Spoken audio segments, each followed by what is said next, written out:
नमस्कार दोस्तों, मेरा नाम है अंशु और आज जो मैं कहानी आपके लिए लाया हूं वो आपको बेहद ही पसंद आने वाली है क्योंकि यह कहानी है एक जिन्न के साथ सुहागरात की।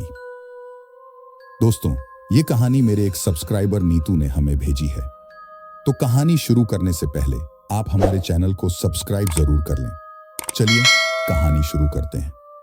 आज अमन की सुहागरात थी, जिसे लोग मुरादों वाली रात कहते हैं।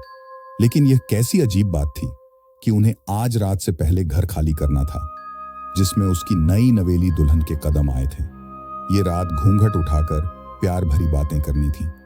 वाहरी किस्मत उसे किस मोड़ पर ला खड़ा किया था।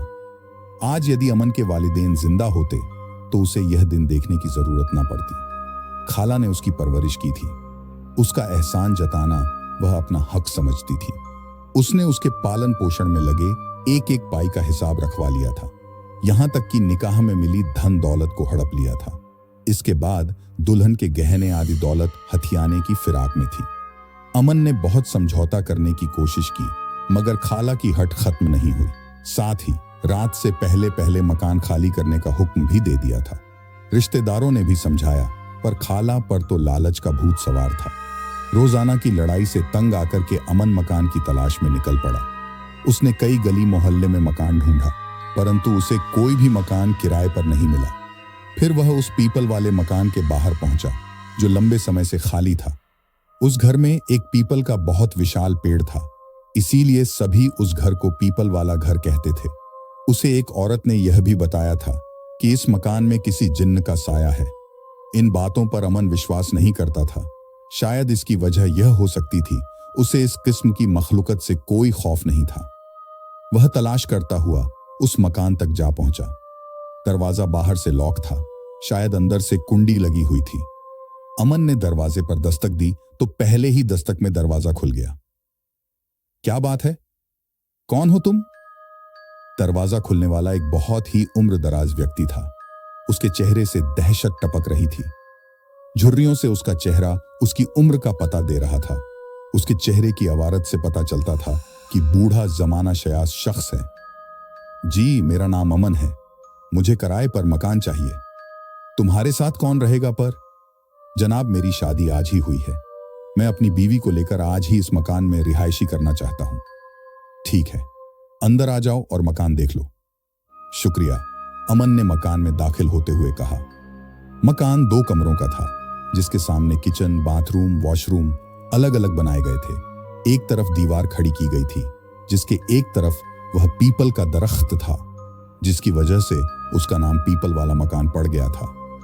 दरख्त इस कदर फैला हुआ था कि पूरे मकान को अपने लपेट में लिए हुए था। उसकी शाखाएं मकान से बाहर दीवारों पर झूम रही थीं। इस मकान का किराया कितना होगा बाबा जी? अमन ने पूछा। कोई जवाब न पाकर उसने पीछे मुड़कर देखा। वह मकान में तन्हा खड़ा था और बूढ़ा गायब हो चुका था। डर से उसका बुरा हाल हो चुका था। अमन घबरा कर तेज कदमों से दरवाजे तक आया। क्या बात है, घबराए हुए क्यों हो? आप कहां गायब हो गए थे बाबा जी? मेरा मतलब है, मुझे छोड़कर कहां चले गए थे? तुम हमारे नए मेहमान हो और किराएदार भी, इसलिए तुम्हारे लिए चाय लेने गया था। बूढ़े ने चाय की केतली और 2 कप जमीन पर रखते हुए कहा। अमन हैरान था कि बूढ़ा शख्स दबे पांव कब और कैसे गया, उसे पता भी नहीं चला। और इतनी जल्दी चाय कहां से ले आया? जब वह मकान की तलाश में गलियों की खाक छान रहा था तो उसे दूर दूर तक कोई चाय की दुकान या होटल नजर नहीं आया था। क्या सोच रहे हो भाई? बूढ़े ने कहा। कुछ नहीं, आप मुझे इस मकान का किराया तो बताएं। एक बार फिर अमन ने पीपल के दरख्त को देखते हुए कहा। 500 रुपए महीना, उससे अमन के चेहरे पर नजरें जमाते हुए कहा, जैसे वह उसके चेहरे के भावों से उसकी हैसियत के बारे में पता लगाना चाह रहा हो। अमन ने कहा, ठीक है, आप मुझे चाबी दे दो, मैं 1 घंटे बाद अपनी बीवी को यहां लेकर आऊंगा। ठीक है, ये लो चाबी, बूढ़े ने कहा। अमन ने दाएं हाथ से चाबी ली और बाएं हाथ से किराए की रकम एडवांस में दी। ठीक है, तुम सामान ले आओ, बूढ़े ने ताला उठाते हुए कहा। जी, सामान तो कुछ नहीं है, बस हम दोनों मियां बीवी ही चले आएंगे, अमन ने शर्मिंदगी से नजर झुकाते हुए कहा। तो क्या दहेज का सामान नहीं मिला? बूढ़े ने पूछा। अमन बोला, जी मिला था, परंतु खाला ने अपनी मेहनत और पालन पोषण के बदले रख लिया। बूढ़े ने कहा, अच्छा ठीक है अमन, जल्दी जाओ, तुम्हें वापस भी आना है। अमन ने कहा, एक बात पूछूं, अगर आप बुरा ना माने तो? बूढ़े ने कहा, हाँ हाँ पूछो, क्या बात पूछनी है? अमन ने कहा, मैंने तो सुना था कि इस मकान में लंबे समय से कोई नहीं रह रहा, फिर इस घर में इतनी सफाई का इंतजाम किसने किया है?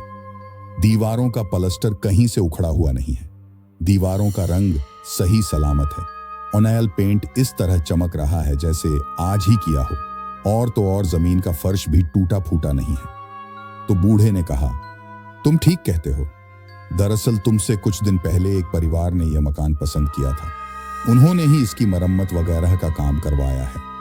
उनके किसी अजीज का गांव में इंतकाल हो गया था, लिहाजा यहां रिहायशी करने से पहले ही वे वहां चले गए, इसलिए मकान तुम्हें अच्छी हालत में मिल गया है। अमन जानता था कि वह झूठ बोल रहा है, क्योंकि मरम्मत के आसार कहीं भी नजर नहीं आ रहे थे। मकान की हालत ऐसी थी जैसे किसी ने इसे चंद दिन पहले ही बनाया हो, परंतु बाहर से वह ऐसा दिखाई नहीं देता था। खैर, अमन ने अल्लाह हाफिज कहा और अपनी दुल्हन को लेने के लिए वहां से निकल गया। अमन ने अपनी नई नवेली दुल्हन को मकान मिलने की खुशखबरी सुनाई तो उसकी आंखों से आंसू टपक पड़े। ये कैसी किस्मत थी कि उसे अपनी सुहागरात एक अनजान घर में मनानी पड़ेगी। वे दोनों तन के कपड़ों में ही थे, उनके पास और कोई सामान नहीं था। रुखसत होने से पहले उसने खाला अम्मा से बात करनी चाहिए, परंतु खाला अम्मा ने उनके मुंह पर ही दरवाजा बंद कर दिया। अमन और सबनम उदासी से उस घर से रुखसत हो गए और अपने नए मकान में आ गए। सबनम को उस घर के माहौल से डर लग रहा था, क्योंकि उसकी उम्र बहुत कम थी। वह कमजोर दिल की मालिक थी। उस घर में रूह का वास था, चारों तरफ सिर्फ सन्नाटा ही सन्नाटा था। अक्सर देखा जाता है कि पेड़ों पर पक्षियों की चहचहाहट सुनाई पड़ती है, परंतु उस दरख्त पर किसी पक्षी का घोंसला तक नहीं था। बस एक दो मरे हुए पक्षियों के पंख बाथरूम की छत पर जरूर पड़े थे। सबनम इस बात से और अधिक खौफसदा हो गई थी। सूरज नर्म हो चुका था। दिन की रोशनी को शीतल रात ने अपनी काली चादर ओढ़ा दी थी। जैसे जैसे रात गहरी हुई, उनके जवान जिस्मों ने अंगड़ाई लेना शुरू की। जज्बात की रो में बहते हुए रात में भी दिन का समा लगने लगा। सबनम ने अपना लंबा चौड़ा दुपट्टा चादर बनाकर जमीन की सेज पर बिछा दिया। अमन के जिस्म का स्पर्श पाकर उसका खौफ कुछ कम हुआ।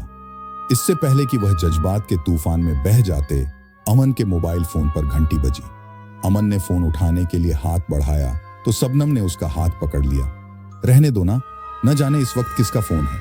सबनम ने एक अनजाने भय को महसूस करके इंतजार की। इस पर अमन ने कहा, हो सकता है फोन अस्पताल से आया हो, कोई इमरजेंसी ना हो गई हो, मुझे बात तो कर लेने दो, फोन कहीं से भी आया हो, आप रहने देना प्लीज। सबनम ने फोन को दूर सरकाते हुए कहा। अमन बोला, अच्छा भाई, मुझे नंबर तो देखने दो ताकि पता तो चले कि फोन पर कौन बात करना चाहता है। सबनम की हाथ पर पकड़ ढीली पड़ी तो उसने हाथ छुड़ाकर मोबाइल ऑन किया और कॉल अभी तक मौजूद थी। हेलो, मैं डॉक्टर अमन बोल रहा हूं।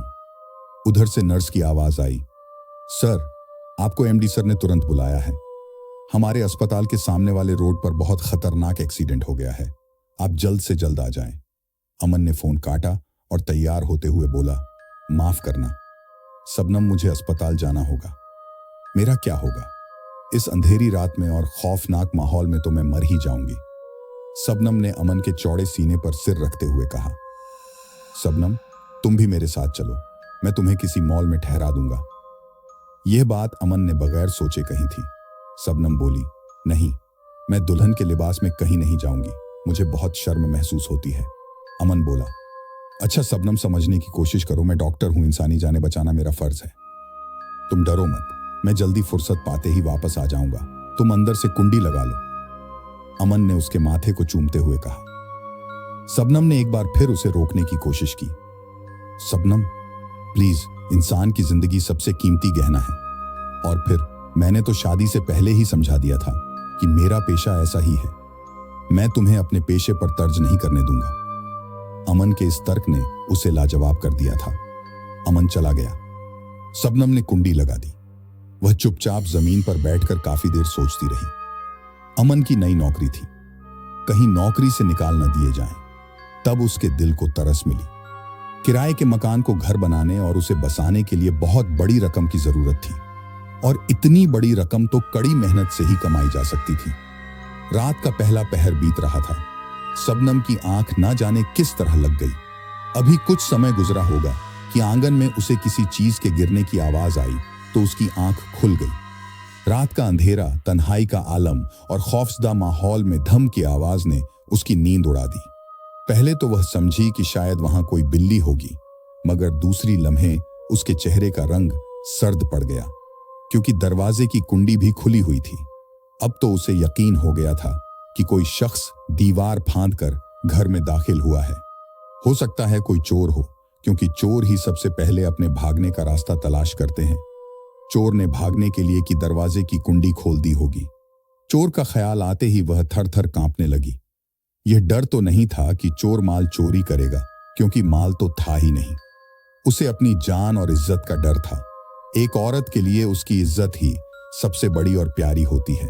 वह चिल्लाना चाहती थी, पर यह सोचकर चुप हो गई कि मोहल्ले में तो कोई उसे जानता ही नहीं है, और फिर इतनी रात गए इस खौफनाक मकान में उसे बचाने कौन आएगा। आंगन में उसे कदमों की आहट महसूस होने लगी। कोई था जो दबे पांव चलकर वॉशरूम तक गया था। अब तो डर से उसकी घिघी बंध गई। उसने हिम्मत की और यह सोचकर उठ खड़ी हुई कि जब मरना ही है तो क्यों ना मुश्किलात का सामना किया जाए। वह खड़ी हो गई, जैसे तैसे वॉशरूम की तरफ चली तो उसे पानी गिरने की आवाज आई। उसके पैरों के नीचे से जमीन निकल गई। उसकी आंखें डर से चौड़ी हो गईं। उसकी समझ में कुछ नहीं आया तो वहीं पर दीवार के सहारे बैठ गई। तभी उसने देखा कि कोई परछाई उसकी तरफ आ रही है। खौफ से उसके मुंह से ऐसी आवाज निकल रही थी जैसे किसी ने दोनों हाथों से उसका गला दबा दिया हो। उसकी आंखों में डर समा चुका था। कलेजा था जो मुंह को आ रहा था। तभी किसी ने उसके कंधे पर हाथ रखते हुए उसके कानों के पास एक सरगोशी हुई है। शबनम, तुम यहां क्यों बैठी हो? अपना नाम सुनकर उसे होश मिला तो उसने आंखें खोली। सवाल करने वाले को उसने पांव से ऊपर की तरफ देखना शुरू किया। आवाज भी जानी पहचानी थी। चेहरे पर नजर पड़ी तो उसे अंधेरे में भी पहचानने में जरा देर न लगी कि अमन उसका बाजू पकड़कर उसे ऊपर उठाने की कोशिश कर रहा था। उसने रोते हुए उसके सीने पर अपना सर टिका दिया। क्या बात है शबनम, तुम यहां क्यों बैठी हो? तुम्हारे रोने का सबब क्या है? शबनम झटके से खड़ी हो गई और उसका बदन अमन की मजबूत बाहों में सुकून पाने लगा। उसने अमन को कसकर गले लगा लिया। अमन बोला, मैंने कई बार दस्तक दी थी, तुम गहरी नींद में सो रही होगी। दस्तक की आवाज पर कोई रिएक्शन ना हुआ तो मैं दीवार फांद कर घर में दाखिल हुआ। मैंने सोचा वॉशरूम की जरूरत से फ्री हो जाऊं, फिर तुम्हें जगाऊंगा, पर उससे पहले तुम्हारी आंख खुल गई और तुमने खुद पर खौफ इस कदर सवार कर लिया। शबनम बोली, तुम दीवार फांद कर अंदर आए हो तो दरवाजे की कुंडी किसने खोली? तो अमन बोला, मैंने खोली थी, ये देखने के लिए कि गली में किसी ने मुझे दीवार फांदते हुए तो नहीं देखा। शबनम बोली, लेकिन तुमने फिर कुंडी खुली क्यों छोड़ दी? अरे शबनम, छोड़ो इन बातों को, नहीं पता था कि तुम इस कदर डरपोक हो। अमन शबनम को छोड़कर फर्श पर आ बैठा था। अच्छा, अमन, अस्पताल में आपकी खिदमत कुछ काम आई। शबनम ने उसे मनाने की कोशिश में बात बदलते हुए कहा। शबनम, आज हमारी सुहागरात है, तुम क्या बात लेकर बैठी हो? तकदीर ने पहले ही हमारा इतना कीमती वक्त बर्बाद कर दिया और रात का आखिरी पहर भी तुम फिजूल की बातों में बर्बाद कर देना चाहती हो। अमन का शिकायती लहजा सुनकर शबनम ने खामोशी से अपनी नजरों के साथ साथ साथ अपना सिर भी झुका लिया। अमन ने उसकी तरफ नजर उठाई तो वाकई वह उसे दुल्हन के रूप में नजर आई। इस बार उसे शबनम पर बेहद प्यार आया। उसने हाथ की 4 उंगलियों से उसका चेहरा ऊपर उठाया। फिर प्यार का ऐसा तूफान आया और दोनों को अपने साथ जज्बात की तेज लहरों में दूर तक बहा कर ले गया। उन्हें पता ही नहीं चला कि वे जिंदगी का मजा लूटकर नींद की आगोश में कब गिरे थे। इस बार दरवाजे पर दस्तक इस कदर जोर से दी गई थी कि यदि दरवाजा ना खोला जाता तो तोड़ दिया जाता। शबनम ने नींद में बिस्तर पर अमन को टटोला। उसने खुद को बिस्तर पर तन्हा पाया। शबनम आंखें मलते हुए बिस्तर से खड़ी हो गई। वह सोच रही थी कि यदि अमन उसे नींद में सोता छोड़कर बाहर गया है तो अंदर से कुंडी किसने लगाई? और अमन घर में मौजूद है तो बाहर दरवाजे पर कौन है? दस्तक देने वाले ने शबनम का नाम भी पुकारा था। आवाज भी अमन की ही थी, लेकिन मामला उसके समझ से ही बाहर था। एक बार उसे फिर खौफ ने घेर लिया। उसने जाकर दरवाजा खोला तो दरवाजे पर अमन खड़ा मुस्कुरा रहा था, परंतु उसके चेहरे पर थकान के भाव थे। वह बोली, तुम फिर दीवार फांद कर बाहर चले गए और मुझे बताया भी नहीं। मुझे यूं ही बेखबर सोता छोड़कर चले गए आप। मुझे लगता है तुमने कोई डरावना सपना देख लिया है जिसमें कोई व्यक्ति बार बार दीवार फांद कर अंदर आ रहा होगा। अमन ने उसके फूल जैसे गुलाबी गालों पर चुटकी लेते हुए कहा। अमन कमरे में आकर अपना सफेद डॉक्टरों वाला कोट उतार रहा था और शबनम पर वह ख्वाब वाला जुमला कयामत बनकर टूट पड़ा था। उसने अंगड़ाई ली तो उसके शरीर का जोड़ जोड़ दर्द कर रहा था। दर्द की मीठी मीठी टीस उसे सरोबार कर रही थी। वह खिलता हुआ फूल बन चुकी थी। जमीन पर पड़े हुए शीशे के टुकड़े में उसने अपना चेहरा देखा तो बालों का बिखर कर उलझ जाना, मेकअप का फीका पड़ जाना, चूड़ियों के टुकड़े होना, ये सब क्या था? अगर अमन के मुताबिक मैंने ख्वाब देखा है तो क्या ख्वाब के असरार सबूत के तौर पर सामने मौजूद होते हैं? हरगिज नहीं। तो फिर ये सब क्या था? यदि वह अमन था तो ये कौन है, और अगर यह अमन है तो वह कौन था? इन सवालों का बोझ उसके हल्के जहन से बर्दाश्त न हो सका। वह चकराकर फर्श पर गिर पड़ी। अमन ने बड़ी मुश्किल से उसे बाहों में उठाया। उसका बेहोश जिस्म लचकदार शाख की तरह उसकी बाहों में ढोल रहा था। अमन ने उसे आहिस्ता से जमीन पर लिटाया और उसके मुंह पर पानी के छींटे भी मारे, पर उसे होश न आ सका। अब तो अमन भी घबरा गया। उसने उसे अपने मुंह से सांस भी दी, परंतु सब बेकार। फिर उसे न चाहते हुए भी शबनम को अस्पताल ले जाना पड़ा। लेडी डॉक्टर के चेक करने से पहले ही अमन ने बता दिया था कि हमारी सुहागा रात थी। वैसे भी दुल्हन को लाल जोड़े में देखकर सब समझ ही चुके थे।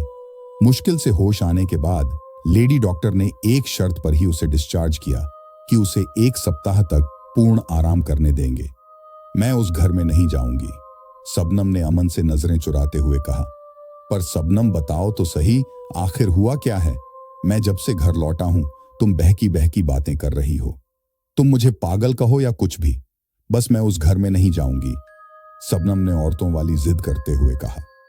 शबनम उसे कैसे समझाती कि उसके साथ नाकाबिले फरमोश और नाकाबिल यकीन वाकया पेश आ चुका है। दुनिया में ऐसा भी हो सकता है।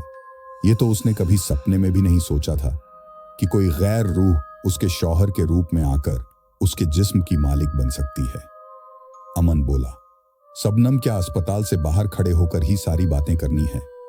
चलो घर चलते हैं, वहीं जाकर फैसला करेंगे। मकान मालिक को चाबी देकर अपना एडवांस वापस ले लेते हैं, फिर सोचेंगे आगे क्या करना है। अमन ने रिक्शे वाले को रोकते हुए कहा। शबनम चुपचाप अमन के साथ रिक्शे में सवार हो गई। रिक्शा पीपल वाले मकान के दरवाजे के सामने रुका। अमन, क्या तुम घर को ताला लगाकर नहीं गए थे? शबनम एक बार फिर से खौफजदा हो गई थी। अमन बोला, ताला लगाकर गया था, चाबी भी मेरे पास ही है। उसे अचानक ख्याल आया कि यदि शबनम का वहम यकीन में बदल गया तो उसके जहन और शरीर पर इसका बुरा असर पड़ेगा। इसीलिए उसने फिर से कहा, अरे शबनम, तुम अचानक से बेहोश हो गई थी तो मैं जल्दबाजी में और घबराहट में शायद ताला लगाना भूल गया होगा। अमन ने रिक्शे का किराया अदा करते हुए कहा। रिक्शा वाला जा चुका था। शबनम उस मकान के साए से भी थोड़ा दूर हटकर खड़ी हो गई। अमन ने दरवाजा खोलना चाहा तो उसे महसूस हुआ जैसे अंदर से किसी ने कुंडी बंद कर रखी हो। लिहाजा उसने बहुत जोर से दस्तक दी। अब तो उसको भी यह एहसास हो चुका था कि शायद मकान में कोई बदरूह है जो इनकी हर हरकत पर नजर रखे हुए हैं और इनका पीछा कर रही है। पहले दिन की तरह ही पहली ही दस्तक पर दरवाजा खोल दिया गया। अमन यह देखकर हैरान हो गया कि इस बार दरवाजा खोलने वाला वह बूढ़ा नहीं था, बल्कि शबनम से भी हसीन और जवान एक लड़की थी। उस लड़की ने बड़ी दिलफरेब मुस्कान के साथ उसका इस्तकबाल किया और बोली, आप अमन है ना, हमारे नए किराएदार? उस लड़की ने अमन की खामोशी तोड़ते हुए पूछा। जनानी आवाज सुनकर शबनम भी अमन के करीब चली आई।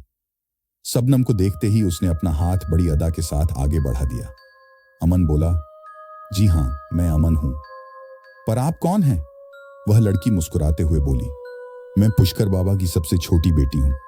मेरा नाम कल्पना है। बाबा ने मुझे आपके लिए नाश्ता देकर भेजा है। उसने उन्हें अंदर आने का रास्ता देते हुए बताया। उस लड़की यानी कल्पना की बातों से उनकी मालूमात में बस इतना इजाफा हुआ कि उन्हें पता चला कि उस बूढ़े मकान मालिक का नाम पुष्कर है और वह शादीशुदा है और बाल बच्चों वाला है। कल्पना और पुष्कर के नाम से यह भी जाहिर हो गया था कि मकान मालिक गैर मुस्लिम घराने से ताल्लुक रखते थे। आप नई नवेली दुल्हन को लेकर कहां गए थे इस सुर्ख लिबास में? आप घर से बाहर जाते हैं तो क्या ताला लगाकर भी नहीं जाते? कल्पना ने एक ही सांस में इतने सारे सवाल कर दिए। अमन बोला, कल्पना, हमें इस मकान में नहीं रहना है। हम तुम्हारे बाबा को यह चाबी देने और अपना एडवांस वापस लेने आए हैं। ठीक है, उस सामने वाली गली में जो सफेद मकान है ना, वह हमारा ही है। आप जाकर बाबा को चाबी दे आए और अपना एडवांस ले आए। तब तक मैं आपकी दुल्हन का मन बहलाती हूं। कल्पना ने अपनी बात से दोनों के दिलों को तसल्ली देते हुए कहा। अमन बोला, शबनम, मैं अभी आता हूं। तुम्हें डर तो नहीं लगेगा ना?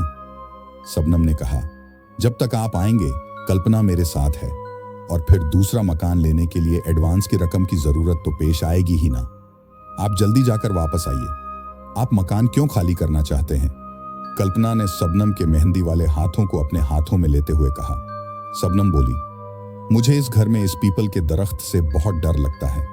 बचपन में दादी माँ ने बहुत सी कहानियां सुनाई थी कि ऐसी दरख्तों पर जिन्हों का बसेरा होता है। कल्पना बोली, जिन्न कुछ नहीं कहते, यदि उन्हें सताया ना जाए और उनके खिलाफ कोई कदम नहीं उठाया जाए तो। लेकिन मैंने तो किसी को सताया नहीं था। शबनम बोली, तो तुम्हें भी किसी ने सताया नहीं होगा? हाँ, बस प्यार जरूर किया होगा। कल्पना ने शबनम के लंबे काले बालों से खेलते हुए कहा। शबनम बोली, यह कैसा प्यार था जिसमें इंसान की इज्जत ही लुट जाए और दहशत से जान ही चली जाए। जान प्यार में ही तो जाती है। कल्पना ने उसके सवाल का जवाब देते हुए कहा। क्या तुमने सच्चे प्यार के वाकयात नहीं सुने? कल्पना ने उसके दुपट्टे को एक तरफ रखते हुए कहा। दोस्तों, इस कहानी को हमने 2 पार्ट में कर दिया है। अगर आपको इसका पहला पार्ट पसंद आया है तो हमें कमेंट करके बताएं, जिससे हम इसका दूसरा पार्ट भी जल्द अपलोड कर देंगे। और अगर अभी तक आपने हमारे चैनल को सब्सक्राइब नहीं किया है तो जल्दी से सब्सक्राइब कर लो। हमारे इस चैनल पर हर एक सब्सक्राइबर के बढ़ने से मुझे बहुत मोटिवेशन मिलता है और मैं अच्छी से अच्छी कहानी लाने की कोशिश करता हूं।